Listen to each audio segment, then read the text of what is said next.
right, good afternoon. Schönen Nachmittag. It's you and me for the rest of the day together, Daniel. All right, welcome to the after lunch session, Willkommen zur Nachmittagssession, also known as the adrenaline drop session. auch bekannt als die Adrenalin-Drop-Session. So again, if you need to get up just to stand or to go get something, you will not bother me if you do that. Anything that keeps you awake, I'm happy with. Also ihr seid frei, das zu tun, was notwendig ist, um wach zu bleiben, aufstehen, Kaffee trinken, euch bewegen. Before I forget, on the books, we have only Grasshopper Myth books left and just a couple of those. Bevor ich vergesse, wir haben nur noch Grashüpfer-Bücher. But we do have some books that Mike and Paul have that Mike can bring to General Council in April. Aber Mike hat noch Bücher, die er zur Generalversammlung mitbringen kann, zum Visionstag. So if you want to order them that he will bring, you can do that. Also ihr könnt sie... Okay, ihr könnt Mike eine E-Mail schreiben und er bringt euch die Bücher. Or if you read the book and it would be a good tool to use with your leadership team and you want to buy several of them, email him and he'll bring them to General Council for that. Genau, oder wenn du das selbst lesen möchtest und mit deinem Team bearbeiten möchtest, dann kann er mehrere Exemplare mitbringen. Like Amazon, free shipping. Und wie bei Amazon ist dann die Lieferung gratis. All right. Let me tell you a story about a tiny church in a tiny town. Lasst mich euch eine Geschichte über eine kleine Gemeinde in einer kleinen Stadt erzählen. Several years ago, I was scheduled to do a conference in Kurtz, Indiana. Vor einigen Jahren wurde ich gebeten, ein Seminar in Kurtz, Indiana zu halten. About right in the middle of the United States. Ganz in der Mitte der USA. I put it in the GPS and was just driving and thinking about other things. Ich gab es ins Navigationssystem ein und fuhr los und dachte über Verschiedenes nach. And then it occurred to me, I hadn't seen a building or a person for at least 20 minutes. Und ich hatte 20 Minuten lang kein Gebäude und keine Menschen gesehen. And I was about 10 minutes away from my destination and I couldn't see anything coming ahead. Und ich war 10 Minuten vor meinem Ziel und ich konnte noch immer überhaupt nichts sehen. At about 2 minutes to the destination, I saw what looked like a wide spot in the road. Wide spot in the road. Genau, und 2 Minuten vor meiner Ankunftszeit sah ich einen weißen Punkt einen weiten Punkt auf der Straße. And I pulled into Kurtz Nazarene Church. Und ich bog ein in die Kurtz Nazarener Gemeinde.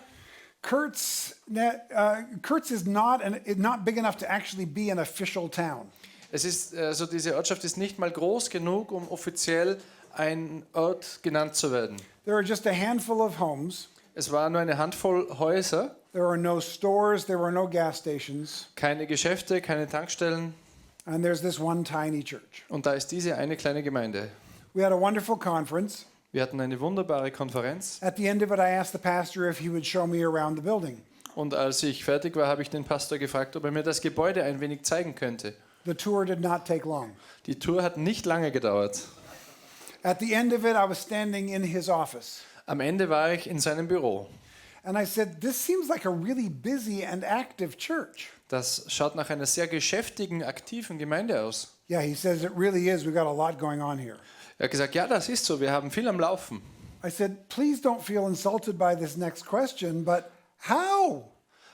Bitte fühl dich nicht, dir nicht zu nahe getreten durch die nächste Frage, aber wie? I drove in from this side of town. Is the town on the other side?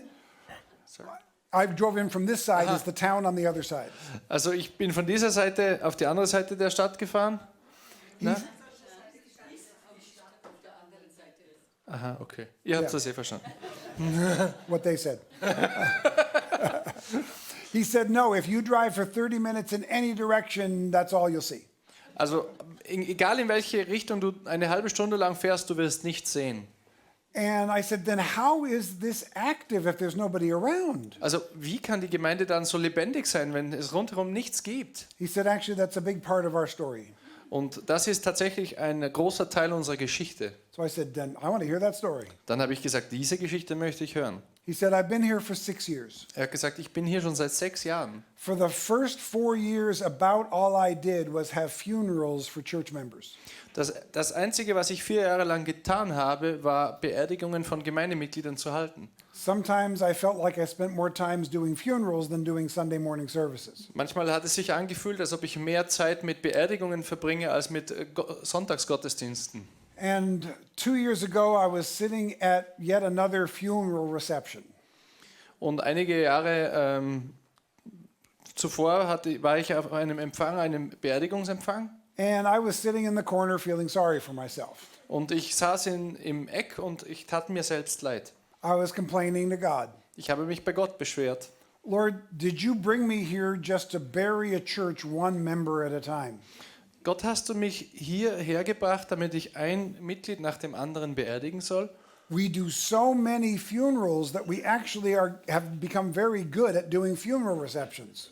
Und wir haben so viele Beerdigungen gemacht, dass wir richtig gut darin geworden sind, Beerdigungen zu machen. It may be the only thing we're really good at. Es kann sein, dass das Einzige ist, worin wir wirklich gut sind. But then he said, it occurred to me, we actually are good at this. Und dann hat Gott zu mir gesagt, who did say that? We're good at this, the pastor said. Yeah. Und dann hat der Pastor gesagt, aber wir sind richtig gut darin. So he said, I went to the funeral director Und dann hat er gesagt, ich bin zum Begräbnisdirektor gegangen and I told him, anytime anybody dies in this area, you call me. und ich habe zu ihm gesagt, jedes Mal, wenn in diesem Bereich jemand stirbt, ruf mich an. Because our church family will serve that family on the day of the funeral. Denn unsere Gemeindefamilie wird dieser Familie dienen am Tag der Beerdigung. We will cook a meal for any amount of people they want. Wir werden so viel Essen kochen, wie benötigt wird. We will bring it to anywhere they want. Wir werden es überall hinbringen, wo es benötigt wird. We will serve them and we will clean up. Wir werden ihnen dienen und wir werden putzen.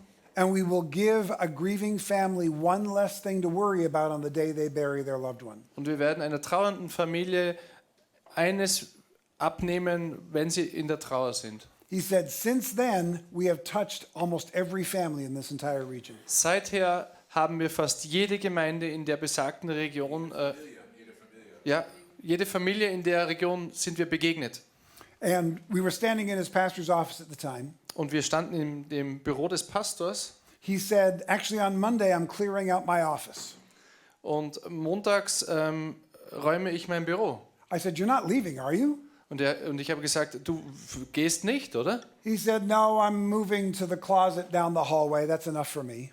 Und er hat gesagt, ich übersiedle zum Schrank, der im Gang ist. Das ist groß genug für mich. I said, why would you leave this big, beautiful office? Habe ich gesagt, wieso verlässt du dieses schöne große Büro? He said, well, this is the only room from which you can see into the sanctuary.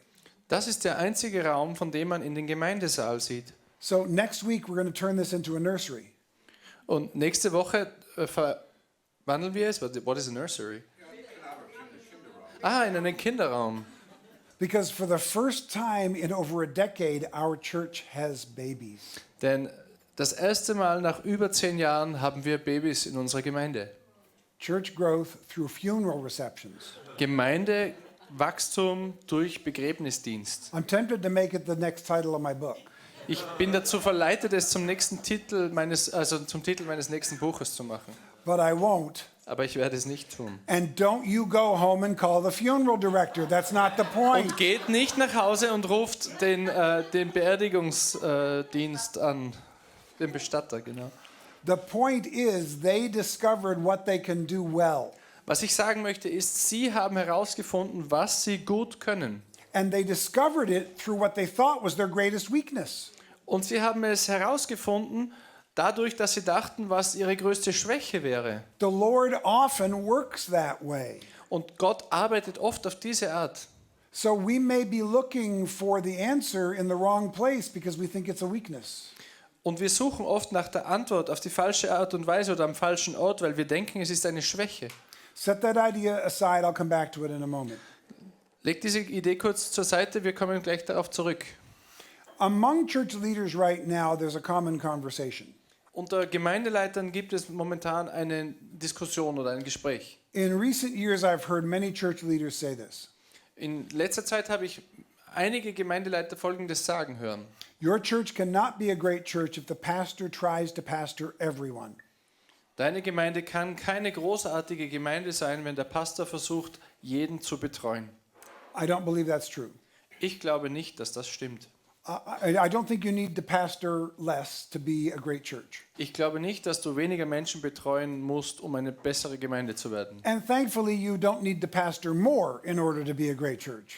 Und Gott sei Dank musst du auch nicht mehr Leute betreuen, um eine großartige Gemeinde zu werden. But I do believe most of us can learn to pastor more biblically. Aber ich denke, dass die meisten von uns lernen können, auf eine biblischere Art und Weise Menschen zu betreuen. Many pastors don't even know that the word pastor is only mentioned one time in the entire New Testament. Viele Pastoren wissen nicht einmal, dass das Wort Pastor nur ein einziges Mal im Neuen Testament verwendet wird. It's in Ephesians 4 where the fivefold ministry gifts are mentioned. Es ist in Epheser 4, wo der fünffältige Dienst beschrieben ist. Apostles, Apostel, prophets, Propheten, evangelists, Evangelisten, pastors, Pastoren oder Hirten and teachers. und Lehrer. So pastors, we get one mention in the New Testament, Also wir haben nur das einmal erwähnt im Neuen Testament. and we're mentioned along with 4 other types of leaders. Und uns werden 4 andere Arten von Leitern vorgestellt. The idea of the lone leader in the church is not to be found anywhere in the New Testament. Die Idee eines einsamen Leiters ist im Neuen Testament nirgends dargestellt. Jesus always traveled with a group. Jesus reiste immer mit einer Gruppe. The Apostle Paul always traveled with a group. Paulus reiste immer mit einer Gruppe. Every church was led by a group of leaders, not just one person. Jede Gemeinde wurde von einer Gruppe von Menschen geleitet, nicht nur von einer einzigen Person. And in that passage where it mentions the 5 gifts, it gives us one assignment. Und in der Passage, wo der fünffältige Dienst beschrieben wird, wird eines beschrieben. And the assignment is not do all the ministry for the church. Und die Aufgabe ist nicht, mach den ganzen Dienst für die Gemeinde. The assignment is equip God's people for works of service. Der Auftrag ist, rüste die Heiligen aus zum Dienst. So I now call this the pastoral prime mandate. It is our calling from God to equip God's people for works of service. Ich nenne es das Hauptmandat für den pastoralen Dienst, Menschen für ihren Dienst auszurüsten. Now, with that in mind, I want to walk you through how most churches go from unhealthy to healthy. Und jetzt möchte ich unter diesem Aspekt mit euch anschauen, wie die meisten Gemeinden von einer ungesunden Gemeinde zu einer gesunden Gemeinde hinwachsen können. There are 3 essential elements of a healthy and effective church. Es gibt 3 Hauptelemente für eine gesunde und effektive Gemeinde. The Great Commandment, Das große Gebot, the Great Commission, der große Auftrag and now we'll add this third piece, equipping God's people. und Gottes Volk ausrüsten. Here's how most churches go from unhealthy to healthy. So gehen die meisten Gemeinden von ungesund zu gesund. They start by doing the Great Commandment. Sie beginnen, das höchste Gebot zu leben. When I came to our church, that's where I started. We did worship services and meals together, and that was all. Das ist, wo wir begonnen haben, als ich in diese Gemeinde kam. Wir haben Gott angebetet und wir haben Abendmahl gefeiert. I didn't do that on purpose, Ich habe das nicht bewusst getan. but it was a church in crisis, and I was a pastor in crisis, and that's all we had the energy for.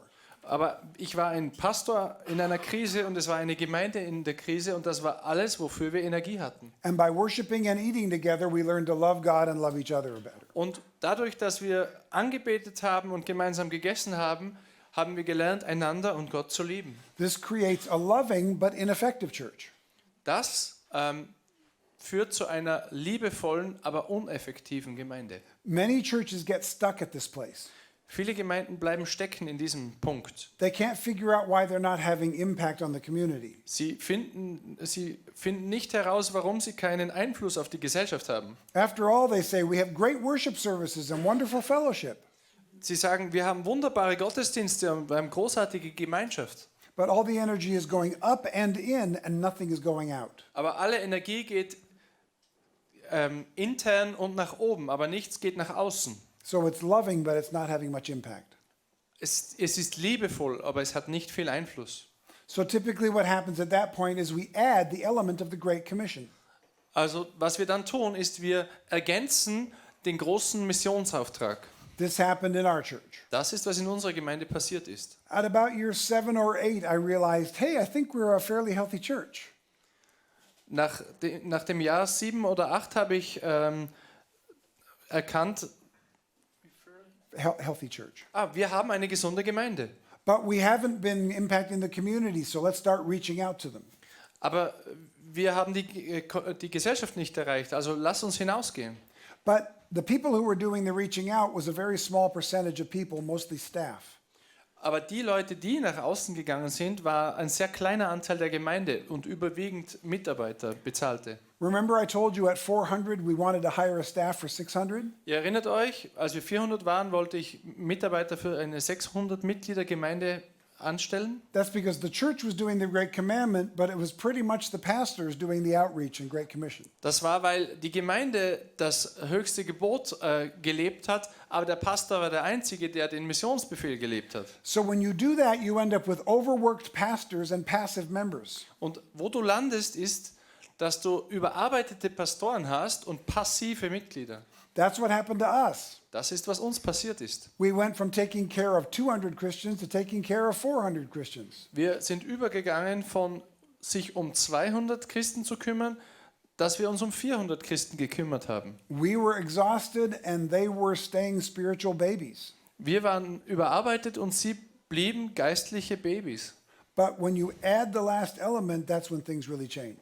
Aber wenn du das letzte Element hinzufügst, das ist, wo die tatsächliche Veränderung passiert. When we start equipping God's people, that's when we finally end up having a healthy and effective church. Wenn wir beginnen, Menschen auszurüsten, dann ist der Punkt, wo gesunde und effektive Gemeinde beginnt. Now, I'm not saying that this is the order in which we should do things. Ich sage nicht, dass das die Reihenfolge ist, in der wir Dinge tun sollen. I'm saying this is a typical path that many churches take. Ich sage, es ist ein typischer Weg, den Gemeinden gehen. But the truth is we should be doing all three of these things at all times. Aber die Wahrheit ist, wir sollten alle diese 3 Dinge tun, zu jeder Zeit. That's how we put together the elements for a healthy and effective church. Das ist, wie wir die Elemente für eine gesunde und effektive Gemeinde zusammensetzen. Now, I wanted to start this session with this for a reason. Ich möchte diese Session damit beginnen, wegen folgendem Grund. As we begin to understand what our church does well, it can't just be based on the gifts of the pastor alone. Wenn wir herausfinden wollen, was unsere Gemeinde gut kann, dann darf es nicht nur auf den Fähigkeiten des Pastors alleine beruhen. It has to be based on the involvement and the discipleship of the entire congregation. Es kann nur mit dem Involvement und der Jüngerschaft der ganzen Gemeinde einhergehen. So let me get to the next section by starting with a fable. Lass mich zum nächsten Punkt übergehen, wenn wir uns einen Fable anschauen. Eine Fabel, okay, ein Märchen. There's a guy who's walking around a farm one day. Es geht jemand um einen Bauernhof oder eine Farm herum. He comes around the side of a barn. Er kommt zu einem Trog. An archer has been shooting arrows into the side of the barn. Scheune. What's inside of the barn? Arrows, shooting arrows. The archer shooting arrows at the barn. Es wird Bogen geschossen auf die Like the ones that were on the Scheune. floor of the IKEA, the arrows. Okay. And when he comes around, he sees there's 5 targets painted on the side of the barn, and each target has an arrow dead center of the target. Und er sieht, dass 5 Zielscheiben auf die Scheune gemalt sind und in jeder Zielscheibe steckt ein Pfeil.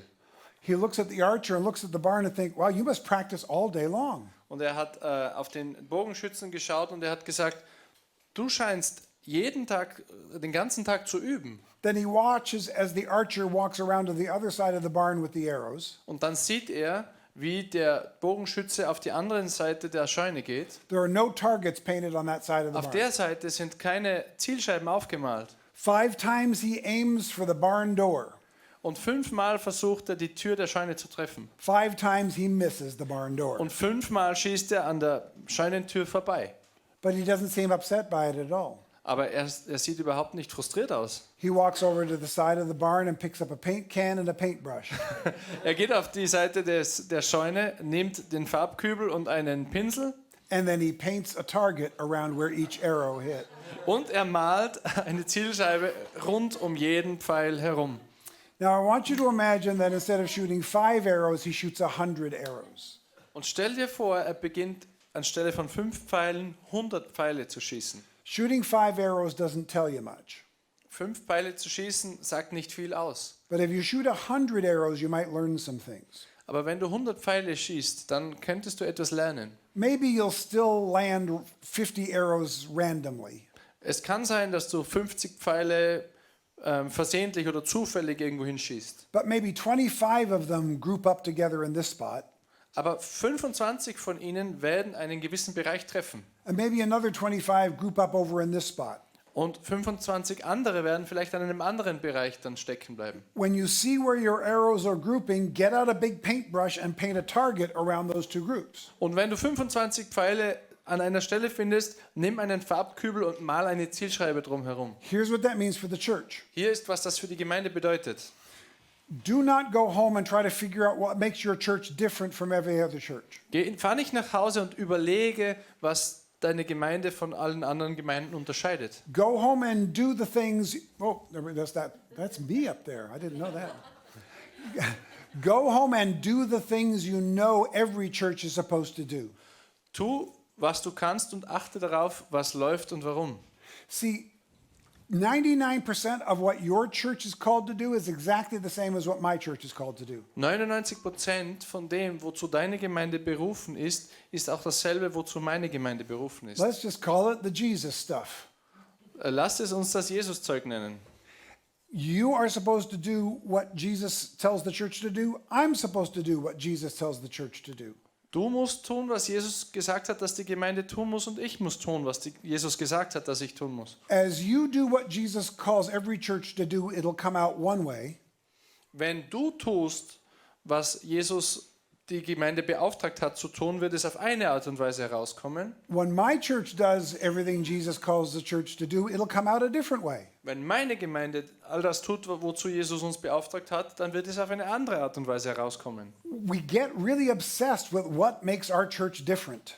Und wir halten uns sehr viel damit auf, was macht unsere Gemeinde anders. But you don't discover what's different at the beginning of the process. You usually discover it at the end of the process. Aber normalerweise wirst du nicht am Anfang eines Prozesses herausfinden, was der Unterschied ist, sondern am Ende des Prozesses. Quit worrying about what you're supposed to do differently and just concentrate on doing what every church should do. Höre auf damit, dir Sorgen zu machen, was du anders machst als andere Gemeinden, aber beginne damit, das zu tun, was jede Gemeinde tun soll. So do what you know to do. Also tu, was du kannst. But now pay attention to what works. Take a look at where your arrows are grouping. Und achte darauf, was läuft und wo sich deine Pfeile sammeln. And then, after you discover what you do well, do it on purpose. Und wenn du herausgefunden hast, was deine Gemeinde gut kann, beginne damit, es gut zu tun. Es absichtlich zu tun. If you've been hitting a target a whole lot by mistake, imagine how much more often you'll hit it if you do it on purpose. Wenn du herausgefunden hast, wo deine Pfeile versehentlich landen, stell dir vor, wie oft du treffen wirst, wenn du beginnst, es absichtlich zu tun. Here's a quick example of how that worked in our church. Hier ist ein schnelles Beispiel, wie es in unserer Gemeinde funktioniert hat. Years ago, I got really concerned about how many people were leaving the church.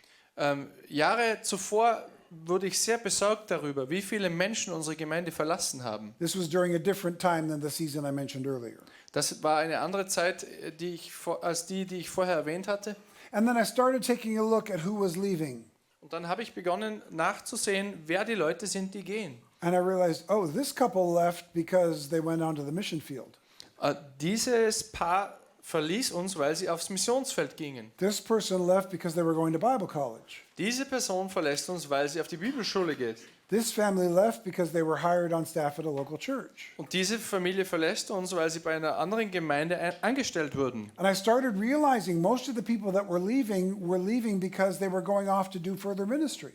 Und dann habe ich realisiert, dass die meisten Leute, die gegangen sind, weil sie in den Dienst eingestiegen sind. And I thought, oh, we're a training and sending church. Oh, wir waren eine trainierende und sendende Gemeinde.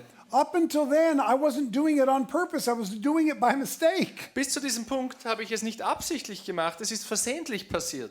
So our church decided, let's paint a big target around that and let's do it on purpose now. Also haben wir entschieden, lass uns eine Zielscheibe um diesen Pfeil herum malen und lass es uns absichtlich machen. And because of that, we've become one of the best sending churches I know. Und deswegen wurden wir zu einer der besten sendenden Gemeinden, die ich kenne. We were just doing what Jesus calls every church to do. Wir haben nur getan, wozu Jesus jede Gemeinde beauftragt hat. And then, like Kurt's Indiana, we noticed a strength.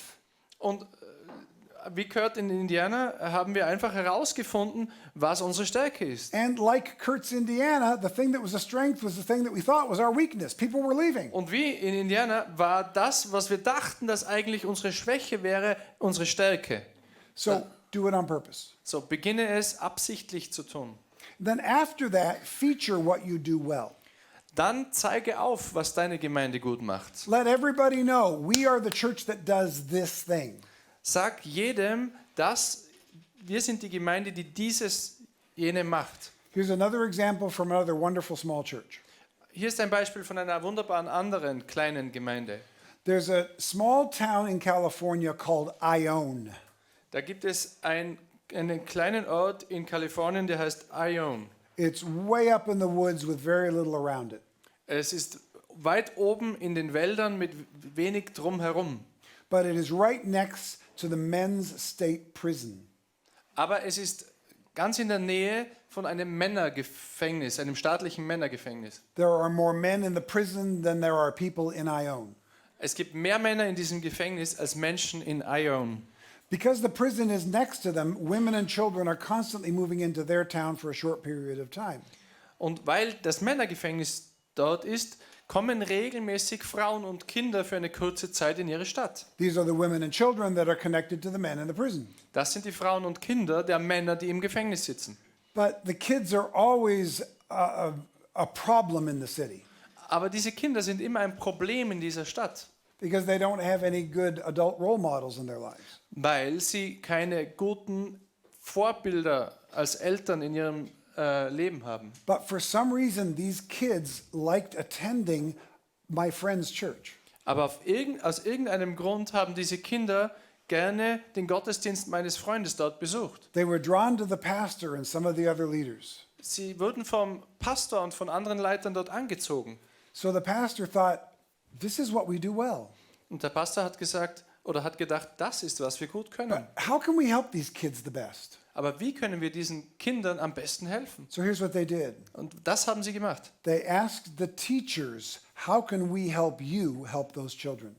Und sie haben die Lehrer gefragt, wie können wir euch helfen, diesen Kindern zu helfen? Sometimes the best answers come because we ask the right questions. Manchmal kommen die richtigen Antworten, weil wir die richtigen Fragen stellen. Don't ask the kids what they just want smartphones and ice cream. Frage nicht die Kinder, was sie wollen nur Smartphones und Eis. But the teachers said the kids need backpacks. Aber die Lehrer haben gesagt, die Kinder brauchen Rucksäcke. We give them their textbooks, but they have no way to carry them home, so the textbooks get lost or ruined. Wir geben ihnen Bücher, aber sie haben keine Rucksäcke, in denen sie nach Hause tragen können, also gehen sie verloren oder werden kaputt. Now, this is a small church, and there are hundreds of kids, and they can't afford backpacks for hundreds of children. Also sie sind eine kleine Gemeinde und es gibt Hunderte von Kindern und sie können nicht Hunderte von Rucksäcken bezahlen. So they found a ministry associated with Convoy of Hope. Und darum haben sie einen Dienst gefunden, der mit Convoy of Hope zusammenarbeitet. This group, Rural Compassion, helps small towns and small churches. Das ist ein Dienst, der kleinen Gemeinden und kleinen Kirchen hilft. They said, we need this many backpacks, and they said, we'll show up. So they showed up one day with a truckload of backpacks. Und sie haben gesagt, wir brauchen so und so viele Rucksäcke und sie sind eines Tages gekommen und haben all diese Rucksäcke gebracht. So on that day, they had a big party at their church. An diesem Tag hatten sie ein großes Fest bei ihrer Gemeinde. They invited all the neighbors. Sie haben alle Nachbarn eingeladen. They had a bounce house, and they put on Bible-based skits. Und sie hatten eine Hüpfburg Bible-based. skits, plays, acting. Sie hatten biblische Spiele. And at the end of the day, they gave away backpacks to all the kids who Und needed am it. Ende des Tages haben sie die Rucksäcke an all die Kinder ausgeteilt.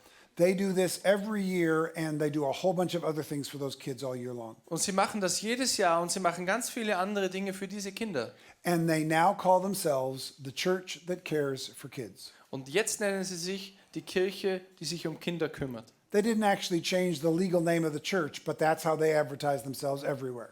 Sie haben nicht den offiziellen Namen der Gemeinde geändert, aber das ist, wie sie sich überall präsentieren. There's a big banner on the wall of the church that says the church that cares for kids. Sie haben einen großen Schriftzug auf dem Gebäude, der sagt, die Kirche, die sich um Kinder kümmert. So they looked around and they saw what Jesus was doing through them. Sie haben herumgesehen und festgestellt, was Jesus durch sie tut. They said, let's do this on purpose. Lass uns das absichtlich machen. And now let's tell everybody this is the thing we do. Und lass uns dann allen sagen, dass das ist, was wir tun.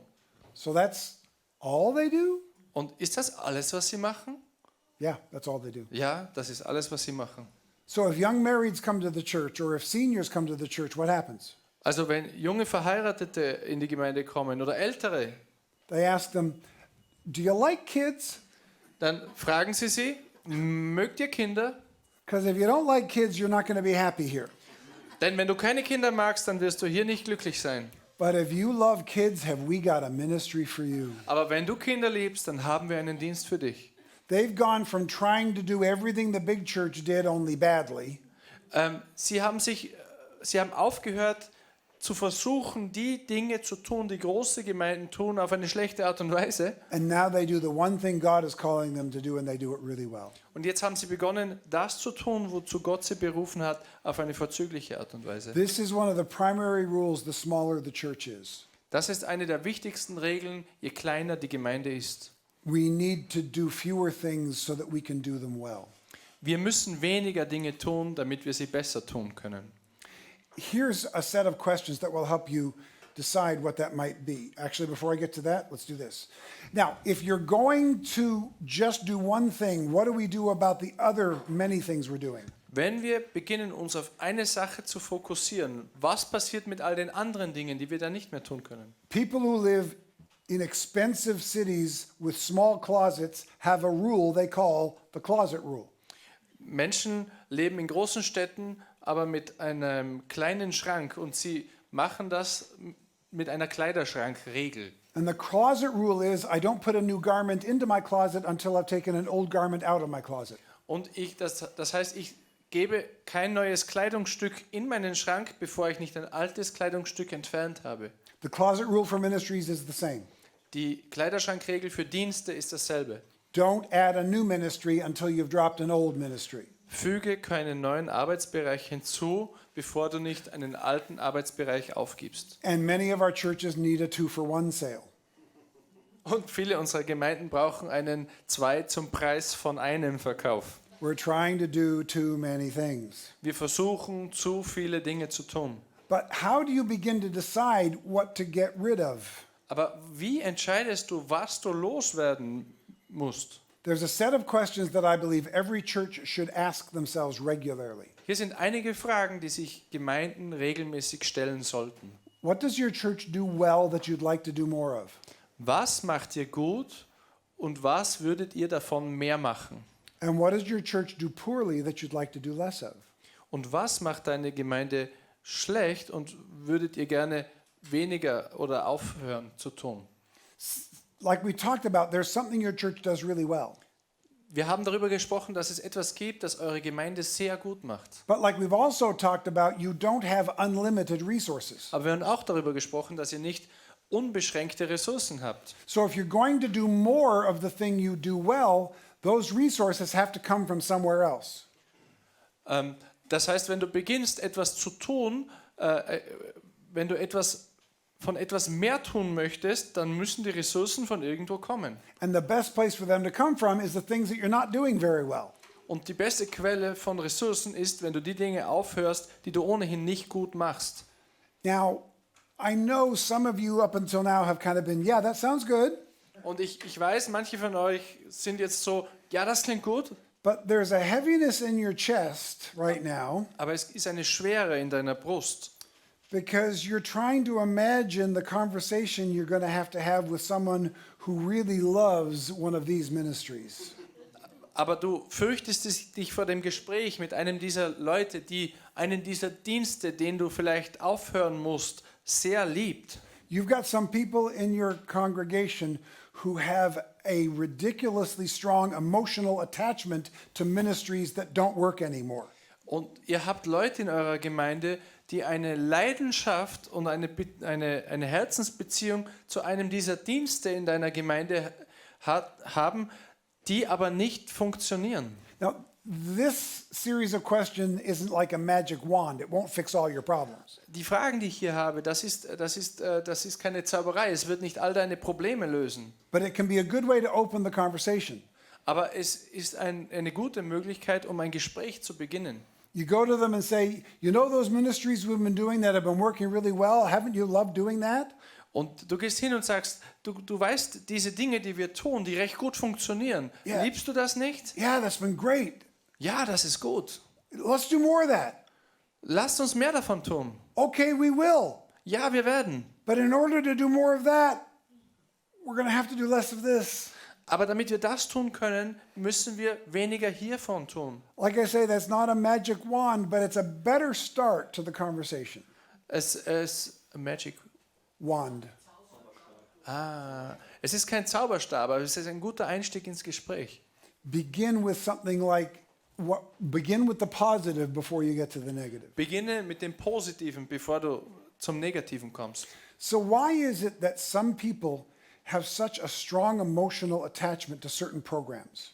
Wieso haben aber Menschen so eine starke Beziehung zu solchen Diensten? Or maybe even a strong emotional attachment to a certain part of the building? Oder sogar eine starke emotionale Bindung zu Teilen des Gebäudes? It's because it gives them a sense of security and consistency. Denn es gibt ihnen das Gefühl von Sicherheit und Konsistenz, And Beständigkeit. so you can't just get rid of people's sense of security and consistency. Du kannst nicht einfach auf ihr Gefühl von Sicherheit und Beständigkeit verzichten, But you can change the focus of their attention. aber du kannst den Fokus ihrer Aufmerksamkeit verändern. And here's the best way I know to do that. Und hier ist der beste Weg, wie ich finde, man das tun kann. We need to move out of a destination mindset and into a process orientation. Wir müssen weg von der Fixierung auf ein Ziel hin zu einer Prozessorientierung. Once again, these are phrases that I made up, so I have to explain them. Also noch einmal, das sind Sätze, die ich geschrieben habe, also muss ich sie auch erklären. First of all, let me explain what a destination mindset is. Was ist eine Zielfixierung? Imagine that you want to plant a church. Stell dir vor, du möchtest eine Gemeinde gründen. I'm going to give you a ridiculously stereotypical picture of it to make a point. Ich werde versuchen, ein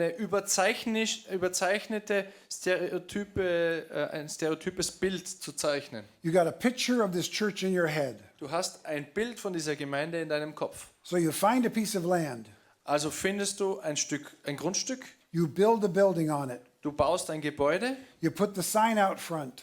du stellst ein Schild auf, You get the seats and the stage all set. du hast die Bühne und die Sessel, alles aufgestellt. You get the sound equipment and the lights that you wanted. Du hast die Ton- und Lichttechnik, die du wolltest. And it's an extreme amount of time and energy just to get that set up for the first time. Und es kostete sehr viel Zeit und Geld, an diesen Punkt zu kommen. And when we arrive at that destination, we go, oh, we did it. We have the church that we pictured in our heads. Und wenn wir dann dorthin kommen, dann sind wir erschöpft und sagen, wir sind endlich an dem Punkt, wo wir hinkommen wollten. But when people arrive at a destination, what do they stop doing? Aber wenn Menschen an einen Punkt kommen, den sie erreichen wollten, was beginnen sie zu tun? They stop moving. Sie hören auf, sich zu bewegen. And 2-3 decades go by. Und 2 oder 3 Jahrzehnte ziehen vorüber. We look around and we go, how did we lose touch with the neighborhood? Und dann plötzlich bemerken wir, wie haben wir den Kontakt zur Nachbarschaft verloren? Well, because the neighborhood kept moving, but you stayed at that destination. Die Nachbarschaft hat nicht aufgehört, sich zu bewegen, aber ihr seid an dem Punkt geblieben. So we need to move to a process orientation. Das heißt, wir müssen uns zu einer Prozessorientierung oder einer Prozessfixierung hin entwickeln. So here's what that looks like. Das sieht folgendermaßen aus. I want you to imagine that you want to run a marathon. Ich möchte, dass du dir vorstellst, dass du einen Marathon laufen musst. And there's a park near your house, and so you start running around the park. Und es gibt einen Park in der Nähe deines Hauses, so beginnst du in diesem Park zu laufen. And after a few months, you're running around that park several times a day. Und nach ein paar Monaten wirst du es schaffen, einige Runden in diesem Park zu laufen pro Tag. I want you to look at my finger, Ich möchte, dass ihr auf meinen Finger seht, because what my finger is doing is showing you the process. denn was mein Finger euch zeigt, ist der Prozess. A process has two ingredients. Ein Prozess hat zwei Zutaten. It has motion and it has consistency. Es hat Bewegung und Beständigkeit. In most churches, we have motion or consistency. In den meisten Gemeinden haben wir Bewegung oder Beständigkeit. We hear an idea and we go, let's do that. Wir hören eine Idee und wir sagen, lass uns das machen. We hear another idea and go, let's do this. Und wir hören eine andere Idee und wir sagen, lass uns das machen. Then another idea and we go, how about we do that? Und wir hören wieder etwas anderes und fragen uns, wie können wir das machen? And after a while, the people in the church go, stop, it's confusing me. Und nach einer Zeit sagen die Leute, hör damit auf, es bringt mich durcheinander. And we go, well, they just don't like change, apparently. Oh, und wir sind dann so, oh, sie mögen keine Veränderung. No, when you have motion but no consistency, people can't follow you. Aber wenn du Bewegung hast, aber keine Beständigkeit, dann können dir Menschen nicht folgen. So the mistake we make is we go from motion without consistency to consistency and no motion. Und was wir dann tun ist, dass wir von Bewegung hin zur Beständigkeit gehen, aber ohne Bewegung. But the process gives you both. Aber der Prozess gibt dir beides. As you watch my finger, you know exactly where it's going to go next, don't you? Wenn du meinen Finger anschaust, dann weißt du bereits, wo er hingehen wird. So we need to replace people's sense of security and consistency from a destination to a process. Das heißt, wir müssen das Bedürfnis nach Beständigkeit und Sicherheit der Menschen von einem Ziel weg hin zu einem Prozess führen. Let me give you a quick idea of how that works in our church. Lass mich euch eine schnelle Vorstellung geben, wie das in unserer Gemeinde funktioniert. You can use it, you can edit it, or you can just forget about it. Ihr könnt es verwenden, ihr könnt es verändern oder ihr könnt es einfach vergessen. We have a very simple process in our church. Wir haben einen sehr simplen Prozess in unserer Gemeinde. We are always improving our least effective ministry. Wir sind immer dabei, unseren am wenigsten effektiven Dienst zu verbessern. And we are always improving the least effective part of our building. Und wir sind immer dabei, den am wenigsten effektiven Teil unseres Gebäudes zu verbessern. End of process. Das ist das Ende des Prozesses. We always have one ministry under construction. Wir haben immer einen Dienst, den wir gerade verändern.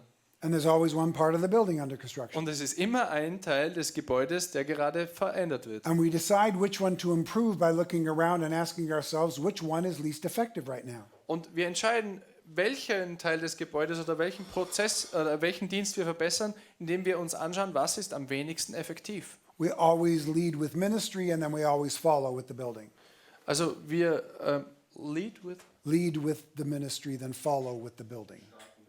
Ministry genau, first, building second. Genau, wir priorisieren immer den Dienst vor dem Gebäude. Because of this, we no longer have disagreements about change. Seit wir das tun, haben wir keine Auseinandersetzungen mehr über Veränderung. Because they're not emotionally committed to a destination, they find safety and security in the process. Und wir haben keine Diskussionen mehr darüber, weil sie ihre Sicherheit und Beständigkeit nicht mehr in einem Ziel oder in einem Punkt finden, sondern in diesem Prozess. You see, we think that churches don't like change. Also wir denken, dass Gemeinden keine Veränderung mögen. I found that's not true. Ich fand heraus, dass das nicht wahr ist. Churches can handle change, but they don't like surprise. Gemeinden können mit Veränderung umgehen, aber sie mögen keine Überraschungen. This is a hugely important principle, especially in smaller churches. Das ist ein sehr wichtiges Prinzip, besonders in kleinen Gemeinden. We think they don't like change because we've been moving without consistency. wir denken, dass sie keine Veränderung mögen, weil wir uns ohne Beständigkeit bewegt haben. So we go to consistency, but no motion. Das heißt, und dann beginnen wir zur Beständigkeit hinzugehen, aber ohne Bewegung. If we can reduce the element of surprise, people will be far more willing to change than we think. Wenn wir es schaffen, Überraschungen vorzubeugen, dann können die Menschen viel besser mit Veränderung umgehen.